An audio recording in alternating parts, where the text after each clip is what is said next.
출애굽기 2장 23절에서 25절 말씀 우리 한 목소리로 읽겠습니다.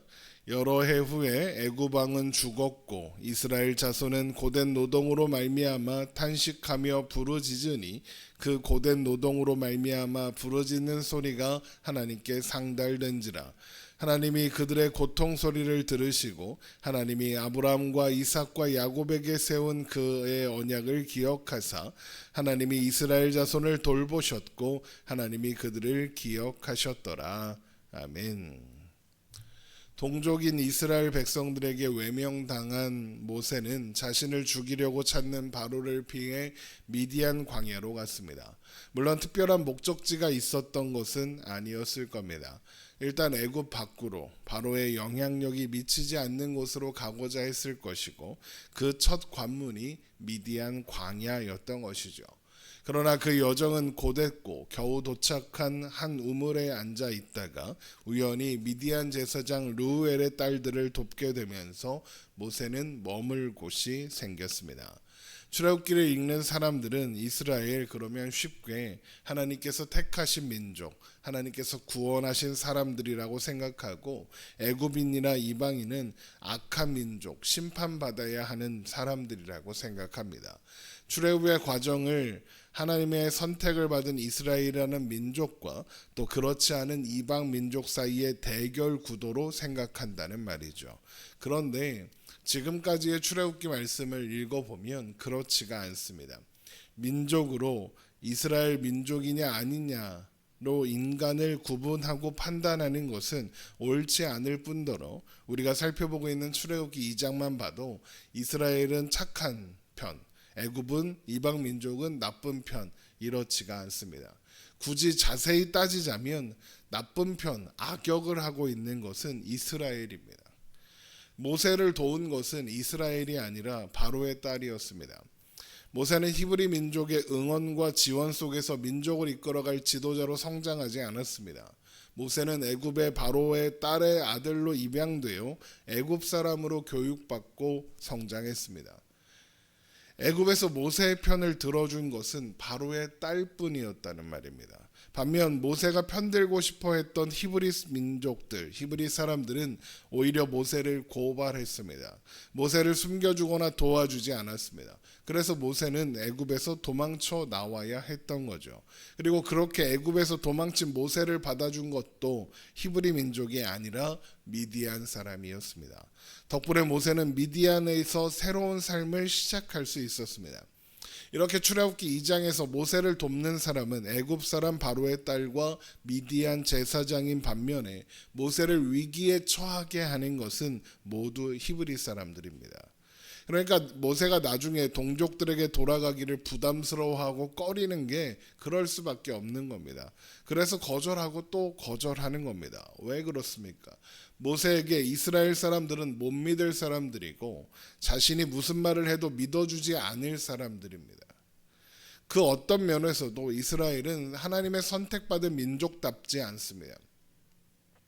자꾸 이스라엘 그러면서 뭔가 대단한 것처럼 그러는데 이스라엘이라는 민족 자체는 아무것도 아니라는 겁니다. 그들은 자격 없는 자들이고 어리석은 자들이며 미련한 자들입니다. 그래서 애굽을 떠나고 싶어 하지도 않습니다. 그렇게 힘들면 도망치면 될 텐데 그래도 애굽에 있으려고 합니다. 떠날 생각이 없습니다. 모세가 떠나고도 이스라엘 백성들을 향한 학대와 핍박은 계속되었습니다. 심지어 이스라엘을 탄압하는 정책을 시작했던 바로가 죽고 다음 바로가 왕위에 올랐는데도 그런 상황은 이어졌을 뿐만 아니라 더 심해졌습니다. 그래서 힘들다고 죽겠다고 탄식하며 부르짖었습니다. 출애굽기 2장 23절입니다. 여러 해 후에 애굽 왕은 죽었고 이스라엘 자손은 고된 노동으로 말미암아 탄식하며 부르짖으니 그 고된 노동으로 말미암아 부르짖는 소리가 하나님께 상달된지라. 그 고된 노동으로 말미암아 부르짖는 소리가 하나님께 상달되었다라는 이 부분만 보고 이스라엘이 하나님께 부르짖었다, 하나님께 기도했다라고 생각하면 안 됩니다. 이스라엘은 지금 하나님께 부르짖는 게 아닙니다. 그저 외치는 겁니다. 못 살겠다고, 너무 고통스럽다고, 너무 힘들다고 그냥 그러는 겁니다. 우리가 힘들다, 아이고 힘들어, 아이고 힘들어 하는 거랑 똑같은 겁니다. 하지만 애굽을 떠날 생각은 없습니다. 도망칠 생각이 없습니다. 그래서 하나님의 부르심을 받은 모세가 하나님께서 그들을 인도하여 내겠다 하셨다 하는데도 잠깐의 어려움이 더해지니까 바로 모세를 원망하고 하나님을 원망하는 겁니다. 출애굽기 5장 잠깐 가보겠습니다. 출애굽기 5장 20절입니다.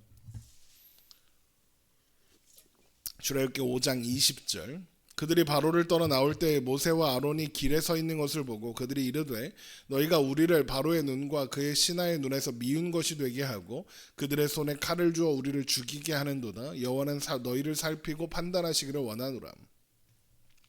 지금 딱 좋았는데 모세가 괜히 와서 참견을 하는 바람에 더 고통스럽게 됐다. 고된 노동으로 인해 고통스럽지만 힘들지만 지금 좋았는데 너 때문에 더 힘들어졌다 이러는 겁니다. 그러니까 고된 농으로 고통스럽다고요. 그런데 애굽이 좋은 겁니다. 진짜로 죽을 만큼 힘들면 도망칩니다. 보트 피플이라는 말이 있습니다. 언제 전복돼도 이상하지 않은 작은 배를 수십 명씩 타고 바다를 떠다니는 사람들을 가리키는 말입니다. 보트에 타고 있는 게 죽을 가능성이 훨씬 높습니다. 그런데도 그 배에 사람들은 몸을 싣고 떠납니다. 왜 그렇겠습니까? 그래도 그게 더 낫기 때문입니다. 왜 해마다 많은 사람들이 북한을 탈출해서 한국으로 오겠습니까? 잡히면 무조건 죽습니다. 그래도 그게 더 낫기 때문입니다. 오다가 죽는 한이 있더라도 잡혀서 죽는 한이 있더라도 그것을 떠나고 싶고 탈출하고 싶은 겁니다. 그런데 이스라엘 백성들은 한결같이 애굽이 더 좋습니다. 그래서 고된 노동을 하느냐고 너무 힘들어 죽겠다고 소리치지만 가만히 있는 겁니다. 애굽을 떠나고 싶지 않은 겁니다. 어리석고 미련한 자들인 거죠. 반드시 돌아가는 선조들의 유언이 있었는데 하나님을 잊지 말라는 선조들의 유언이 있었는데 잊은 겁니다. 기억하지 않았습니다. 결국 이스라엘이라는 민족은 자격 없는 우리들, 죄악에서 떠나고 싶지 않은 우리들을 보여주는 모형일 뿐 특별하거나 뭔가 남다른 존재가 있는 게 아니라는 겁니다. 이스라엘 대단하다고 생각할 필요가 없습니다. 그래서 이스라엘 사람들이 자격 없는 자들이라고 생각하는 이방인들을 통해서 그들을 구원하기 위해 사용하실 모세를 도우시는 겁니다. 자격 없는 자들이 자격 없는 자들을 돕는 겁니다. 그들은 이방인입니다. 이스라엘 백성들이 자격 없는 자라고 꺼려하는 자들입니다. 그러나 하나님은 그런 그들을 통해 모세를 도우셨고 이스라엘을 도우시는 겁니다. 그렇게 하나님은 이스라엘은 자격 없는 자의 도움을 받아야 하는 그렇게 더 자격 없는 자라는 것을 알리시는 겁니다. 이스라엘은 언제나 은혜가 필요한 존재일 뿐 뭔가 특별한 존재가 아니라는 겁니다. 그래서 하나님이 그런 그들의 부르짖는 소리를 들으시는 것이고 그런 그들의 고통 소리를 듣고 그들을 기억하시는 겁니다. 출애굽기 2장 23절입니다. 여러 후에 애굽 왕은 죽었고 이스라엘 자손은 고된 노동으로 말미암아 탄식하며 부르짖으니 그 고된 노동으로 말미암아 부르짖는 소리가 하나님께 상달된지라. 하나님이 그들의 고통 소리를 들으시고 하나님이 아브라함과 이삭과 야곱에게 세운 그의 언약을 기억하사. 이 말씀이 하나님은 그동안은 잊고 계시다가 이스라엘 백성들이 고통스러워하는 소리를 듣고 기억하셨다. 그제야 생각났다. 이런 의미가 아닙니다. 이 말씀은 하나님께서 이스라엘 백성들의 부르짖음을 들으신 이유는 하나님이 그들을 기억하고 계셨고 그들과 함께하고 계셨기 때문이라는 겁니다. 이스라엘 백성들의 그 간절한 외침에 하나님의 마음이 감동되어서 이스라엘 백성들의 부르짖음이 하도 처절해서 불쌍히 여기신 게 아니라는 말입니다. 이스라엘은 하나님에 대한 약속이, 하나님의 약속에 대한 기억이 전혀 없습니다. 그저 막연한 부르짖음에 불과했습니다. 그들은 하나님께 하나님의 약속을 기억해달라고 부르짖지 않았습니다. 그 약속을 기억하고 하나님께 약속을 상기시키며 하나님 도와주세요라고 구해야 할 백성들이 전혀 기억하지 않고 있었던 겁니다. 그러나 하나님은 그 약속을 기억하고 계셨습니다. 이스라엘이 애굽에서 생육하고 번성할 수 있게 하신 것이 하나님이십니다. 하나님께서 그렇게 되게 하시겠다고 약속하셨고 그 약속에 신실하셨던 겁니다. 고통 중에 내뱉는 한숨과 부르짖음을 들어주시는 분도 그 약속을 기억하고 계셨던 하나님이십니다. 하나님은 아브라함과 약속을 언약을 맺으신 이후로 단 한 번도 그 약속을 잊으신 적이 없으시고 단 한 번도 이스라엘을 방치하신 적이 없었던 겁니다. 기억하고 계셨기에 이스라엘을 돌보셨고 기억하고 계셨기에 하나님이 그들을 위해 일하셨던 겁니다.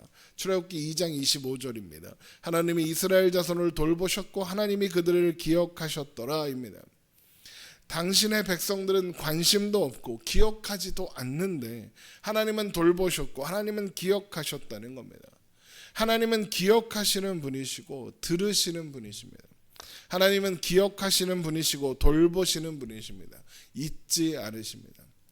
이사야 49장 15절을 보면 이런 말씀이 있습니다. 여인이 어찌 그 젖먹는 자식을 잊겠으며 자기 태에서 난 아들을 국률이 여기지 않겠느냐. 그들은 혹시 잊을지라도 나는 너를 잊지 아니할 것이라. 젖먹는 자식이 있는 여인이 자식을 잊는 경우는 거의 없을 겁니다. 그런데 그런 여인조차 사람이기 때문에 항상 깨어 있을 수 없고 항상 기억할 수는 없겠죠. 그런데 하나님은 그분의 백성들, 그분의 자녀들을 기억하시고 돌보시는 일에 단 한순간도 쉬지 않으시며 단 한순간도 잊지 않으시는 분이다 라고 하시는 겁니다. 하나님은 우리에게 너희들 잘 기억해뒀다가 나한테 요청하면 도와줄게 라고 말씀하시는 분이 아니라 비록 너희가 잊을지라도 나는 잊지 않고 기억할 것이며 너희를 잃어버리지 않고 너희와 함께 할 것이며 너희를 도울 것이다 라고 말씀하시는 하나님이신 겁니다. 이것이 우리가 기억해야 하는 믿음의 내용인 겁니다. 이스라엘이 특별해서 그들이 뭔가 해서 그들이 자격이 있어서 하나님께서 저들을 기억하시고 돌보시고 구원하시는 게 아니라는 말입니다. 우리도 마찬가지입니다. 우리는 굳이 따지면 이방인 아닙니까? 자격 없는 자들이죠. 우리가 특별해서 하나님이 구원하사 자녀로 삼으신 게 아니고 구원받아 하나님의 자녀가 되었다고 해서 특별한 자녀가 존재가 된 것도 아닙니다. 우리는 자격 없는 자의 도움을 받아야 하는 더 자격 없는 자에 불과한 존재들입니다. 그래서 사도 바울이 항상 나보다 남을 더 나았게 여겨라, 나은 존재로 여겨라 그랬던 겁니다. 우리는 은혜가 필요한 존재일 뿐 자랑할 것이 없는 존재라는 것을 여러분 기억해야 합니다. 하나님이 우리를 사랑하사 우리를 선택하셨고 부르셨고 구원하셨습니다. 우리가 아니라 하나님이 아시고 하나님이 기억하신 겁니다. 우리가 아니라 하나님이 하셨습니다. 우리에게 조건이나 자격 없는 사랑을 베풀어 주신 겁니다. 그리고 우리는 그것을 은혜라고 부르는 거죠. 바로 이 인식, 우리는 나는 은혜 받은 자라는 이 인식을 놓치지 않고 여러분 항상 겸손한 마음과 태도로 우리를 항상 생각하고 기억하사 돌보시는 하나님 앞에서 하나님 안에서 오늘을 살아가는 우리가 되기를 주님의 이름으로 축원합니다. 기도하겠습니다.